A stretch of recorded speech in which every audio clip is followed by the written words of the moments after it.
Sinpo TV kembali hadir bersama saya, Riki Iskandar, dalam berita pilihan selama sepekan.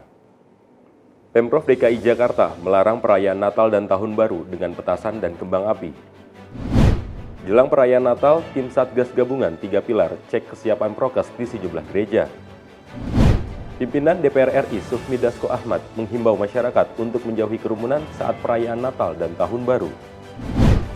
Jelang libur Natal dan Tahun Baru, jumlah penumpang bus akap Terminal Kalideres terus meningkat.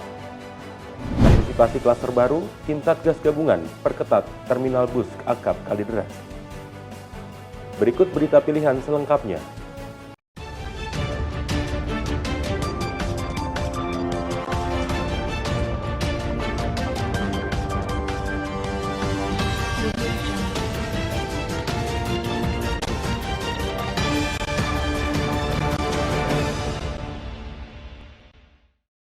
Sebagai langkah antisipasi penyebaran virus COVID-19 di rumah ibadah jelang perayaan Natal, tim Satgas Gabungan 3 Pilar melakukan pengecekan penerapan protokol kesehatan di sejumlah rumah ibadah.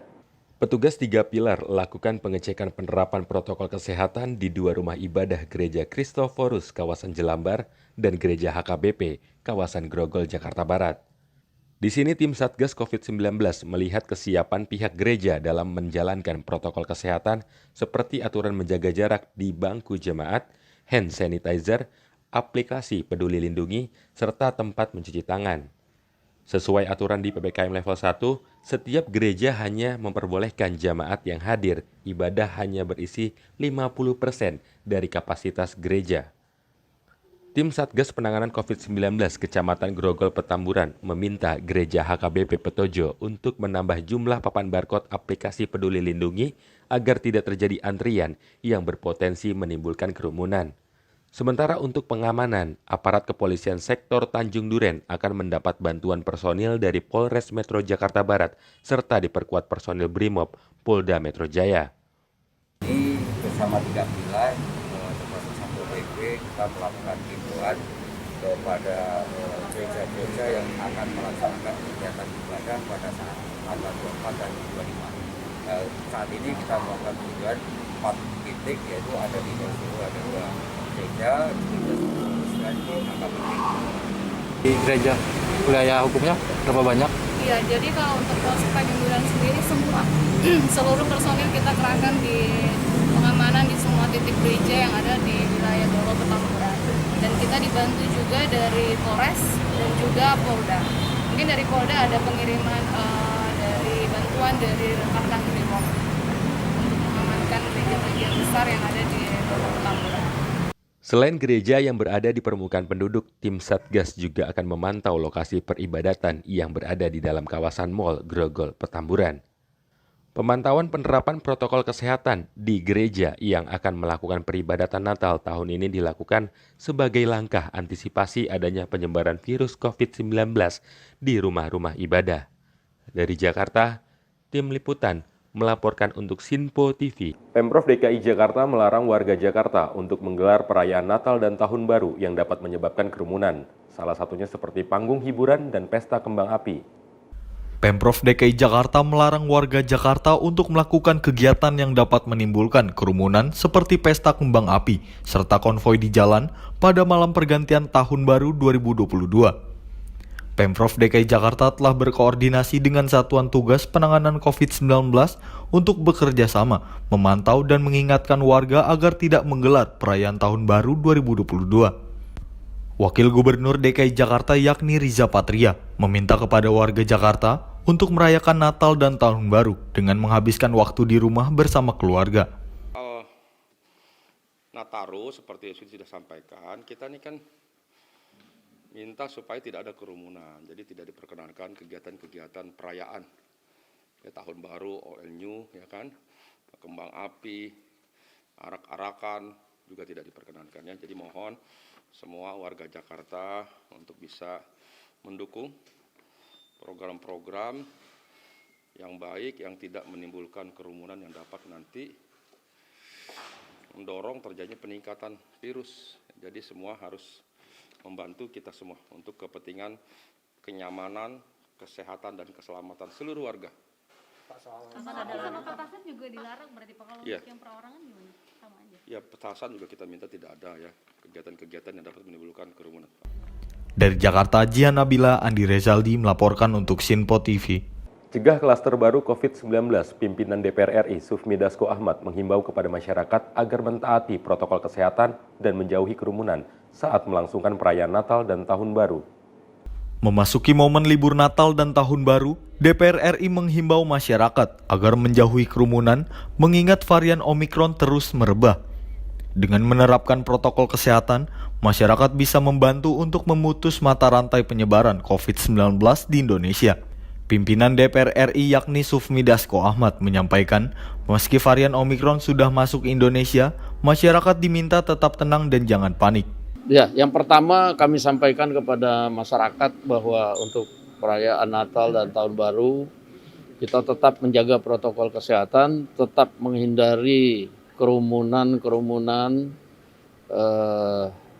yang tidak perlu.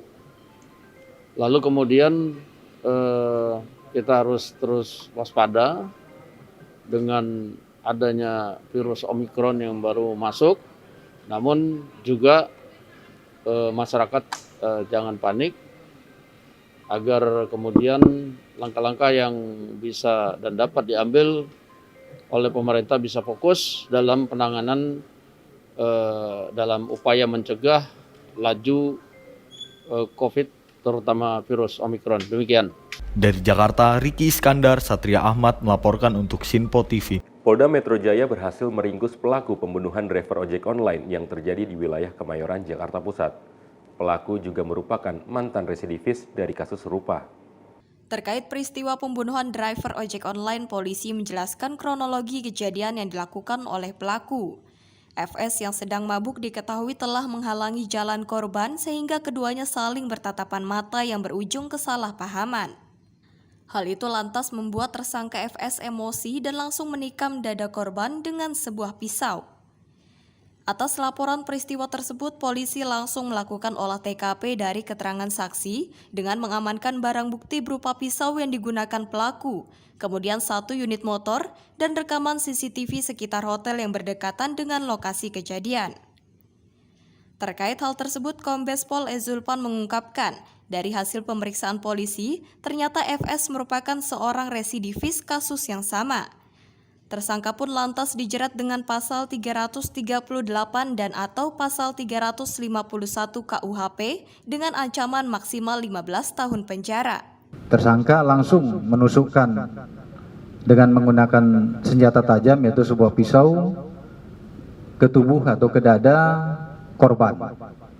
Sehingga korban pada saat itu langsung terjatuh, kemudian oleh masyarakat sekitar dilarikan ke rumah sakit terdekat, yaitu Rumah Sakit Islam di Cempaka Putih dengan menggunakan bajai, namun meninggal dunia di rumah sakit.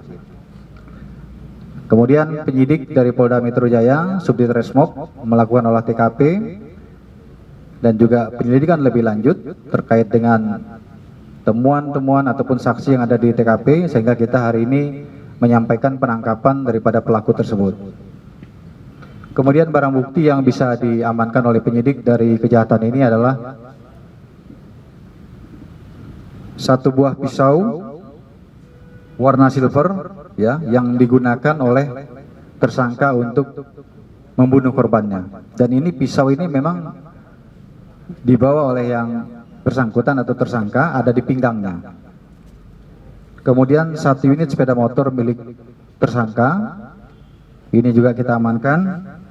Berikut juga ada rekaman CCTV di sekitar hotel ya yang menunjukkan tentunya perbuatan tersangka terhadap korban. Ya. Dari Jakarta, Sri Dewi Andayani, Dava Rizkiano melaporkan untuk Sinpo TV. Pemprov DKI Jakarta siap membantu menangani persoalan wajib karantina usai melakukan perjalanan dari luar negeri. Mengingat banyaknya penumpang yang terlantar di Bandara Soekarno-Hatta karena Wisma Atlet penuh. Riza mengatakan antrian penumpang di Bandara Soekarno-Hatta yang menunggu proses karantina terjadi karena waktu karantina diperpanjang dari 7 hari menjadi 10 hari.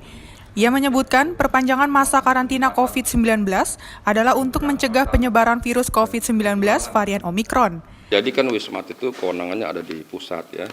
Prinsipnya kami pemerintah pusat maupun pemerintah provinsi selalu berkolaborasi, bekerja sama menangani pandemi COVID ini, program vaksin, program peningkatan ekonomi di masa pandemi. Kami siap. Dan selama ini kita terus berkoordinasi membantu. Memang ini kan karena di akhir tahun memang ada peningkatan ya, keberangkatan dan kepulangan ya, ke luar negeri. Nah, jadi memang di satu sisi, di sisi yang lain kita adanya Omikron sehingga adanya penambahan masa karantina. Tadi 3 hari, 5 hari, 7 hari, sekarang bahkan 10 hari.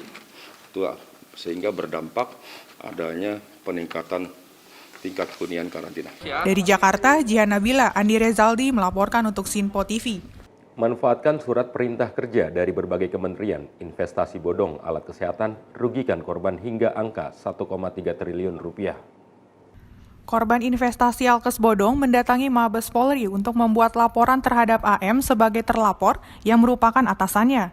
Dalam laporannya, AM sangat sulit ditemukan keberadaannya serta tidak memiliki adanya itikat baik untuk bertanggung jawab kepada para korban agar mengembalikan nilai uang yang sudah diinvestasikan. Salah satu korban dalam hal ini pelapor, yakni Erika, bersama perwakilan para korban lainnya, membawa 2 alat bukti-bukti seperti tangkapan layar berupa chat dan juga bukti transfer. Ia juga berharap terlapor AM dapat diproses kepolisian atas kasus investasi alkes bodong dan dapat bertanggung jawab. Jadi sejauh ini memang sudah tertangkap 3 tersangka dari kasus suntik modal alkes bodong yang senilai 1,2 T itu. Namun 3 tersangka ini sekarang masih dalam proses memang. Dan kami sendiri memiliki atasan atas nama Amelita Monginsidi yang sampai saat ini masih belum ditemukan keberadaannya dan tidak ada itikat baik untuk bertanggung jawab kepada kami para korban. Seperti itu. Nah, maka dari itu hari ini kami bersama teman-teman yang lain dan mewakili korban yang lain sebanyak 300 orang di bawah Amelita Monginsidi, itu kami akan membuat laporan kepada Mabes yang tertuju langsung kepada Amelita Monginsidi. Kita membawa bukti bahwa Amelita sendiri menjamin bahwa proyek ini adalah proyek real, proyek pemerintah yang dia membuat kerjasama dengan Kemenham, apalagi Kemendikbud dan Kemenkes gitu. Densus dan semua kementerian dia sempat sebut bahwa dia menjalankan proyek ini langsung dengan orang-orang kementerian gitu.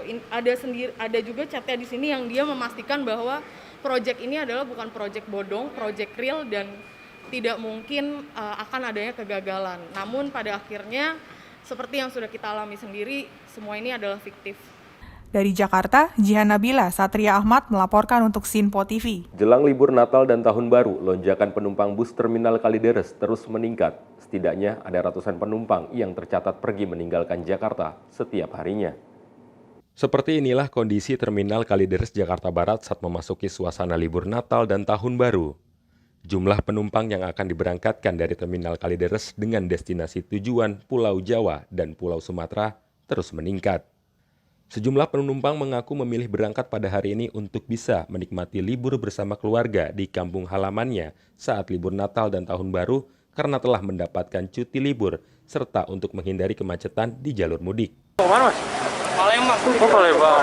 Liburan apa gimana? Pulang kampung nih. Oh pulang kampung.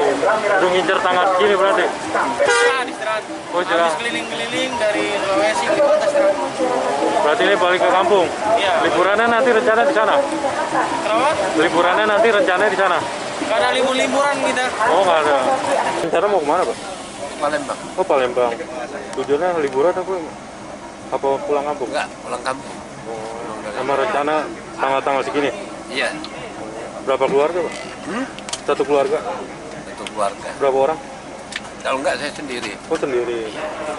Sementara menurut data pengelola terminal bus Kalideres, sudah tercatat penumpang yang diberangkatkan mencapai angka 500 penumpang selama 4 hari terakhir yang tersebar di wilayah Pulau Jawa dan Pulau Sumatera.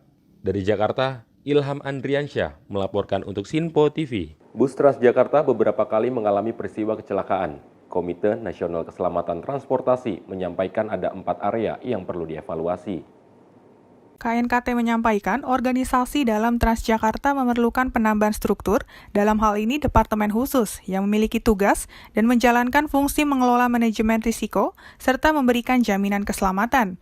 Pasalnya, KNKT telah menemukan 4 area yang dianggap tidak memiliki standarisasi dalam pengadaan armada transportasi.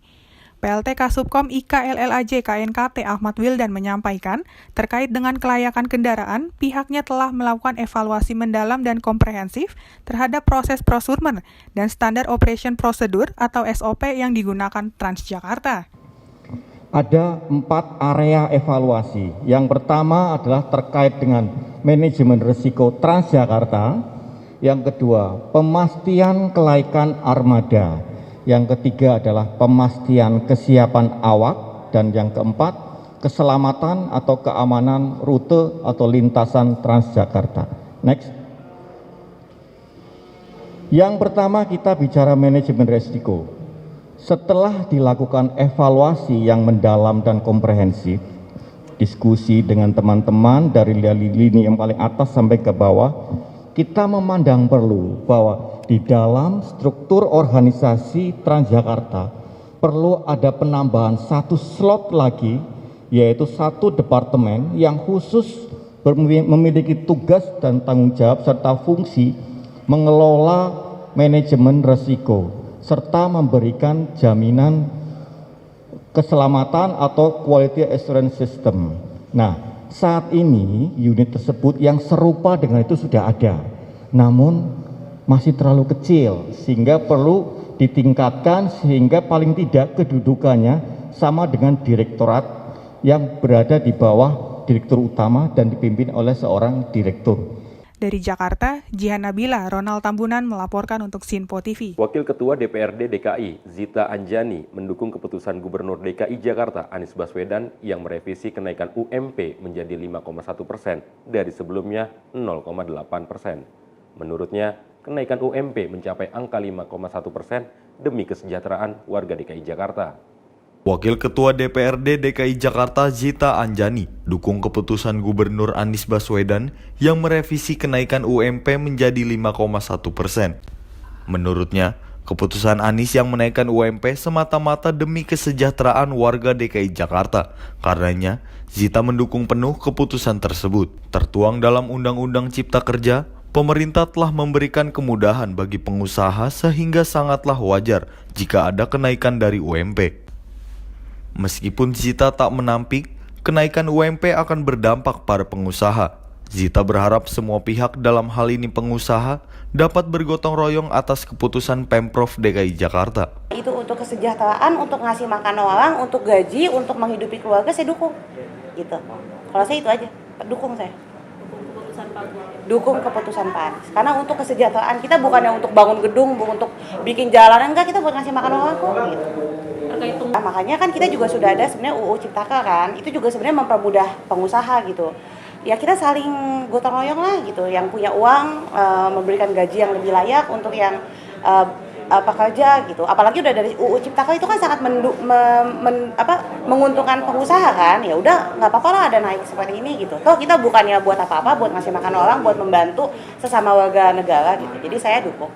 Diketahui Gubernur DKI Jakarta merevisi kenaikan UMP dari 0,8% menjadi 5,1%. Anies beralasan kenaikan itu didasari rasa keadilan serta menyesuaikan dengan angka inflasi di DKI Jakarta. Dari Jakarta, Satria Ahmad melaporkan untuk Sinpo TV. Jelang libur Natal dan Tahun Baru, tim Satgas Gabungan lakukan penjagaan di Terminal Kalideres, Jakarta Barat. Penumpang yang tidak memiliki kelengkapan administrasi seperti bukti vaksinasi dan swab antigen tidak bisa melakukan perjalanan. Satu persatu para penumpang yang hendak berangkat pulang ke kampung halamannya di wilayah Sumatera, Jawa Tengah, dan Jawa Timur melalui terminal bus antar kota antar provinsi Kalideres, Jakarta Barat langsung dilakukan pemeriksaan. Sebelum memasuki area terminal, petugas gabungan TNI Polri bersama Sudin Perhubungan, pengelola terminal bus akap Kalideres ini, meminta para penumpang terlebih dahulu menunjukkan bukti telah disuntik vaksin melalui aplikasi Peduli Lindungi dan surat yang telah dites antigen dengan hasil negatif. Petugas gabungan juga meminta penumpang untuk selalu menerapkan protokol kesehatan dan menjaga jarak dan menggunakan masker saat berada di lingkungan terminal maupun pada saat berada di dalam bus.